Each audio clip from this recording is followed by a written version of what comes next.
ଦାୟିତ୍ୱ ଆଉ ସମୟର ଅଭାବ ପାଇଁ ବୋଉ ହାତରେ ଅଟା ଶୁଖିଯାଏ। ଆଜି ମୁଁ ଠିକ୍ ବୁଝିପାରିଲି କ'ଣ ପାଇଁ ମୋ ହାତରେ ବି ଅଟା ଶୁଖିଲା। ତ ଟାଇମ୍ ହେଇଥିଲା 9ଟା, ମୋତେ ଜଲ୍ଦି ଯିବାର ଥିଲା ଅଫିସ୍। ତ ଅଫିସ୍ରେ ପହଞ୍ଚିଲା ପରେ ସକାଳୁ ସକାଳୁ ମିଳିଯାଇଥିଲା ବଢ଼ିଆ ଛେନା ପୁର ଦିଆ ଗୋଟେ ମଣ୍ଡା ପିଠା। ଆଉ ତାପରେ ଥିଲା ଅଫିସ୍ର ଆଜି ଡବା ଖୋଲିବା ଟାଇମ୍। ଏଇଠି ଥିଲା ବଢ଼ିଆ ପୁରା ଭରପୁର ହେଇଥିବା ଆଳୁ ପରଟା, ଆଉ ତା ସହିତ ଥିଲା ଡ୍ରାଏ ରୋଷ୍ଟ ଚିକେନ୍। ତ ଚିକେନ୍ଟାକୁ ଦେଖିକି ଆପଣମାନେ ବୁଝିପାରୁଥିବେ କି ଭାବି ବି ପାରୁଥିବେ କେତେ ଟେଷ୍ଟି ହେଇଥିବ।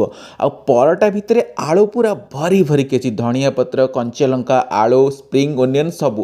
ଆଉ ଚିକେନ୍ର ପ୍ରତି ପିସ୍ ଗୁଡ଼ା ଆପଣ ଦେଖନ୍ତୁ କେମିତି ଦେଖାଯାଉଛି, ମାନେ ଠିକ୍ ଦେଖିଲେ ପାଟିରେ ଯେମିତି ପାଣି ଆସିଲା ଭଳିଆ ସିଚୁଏସନ୍।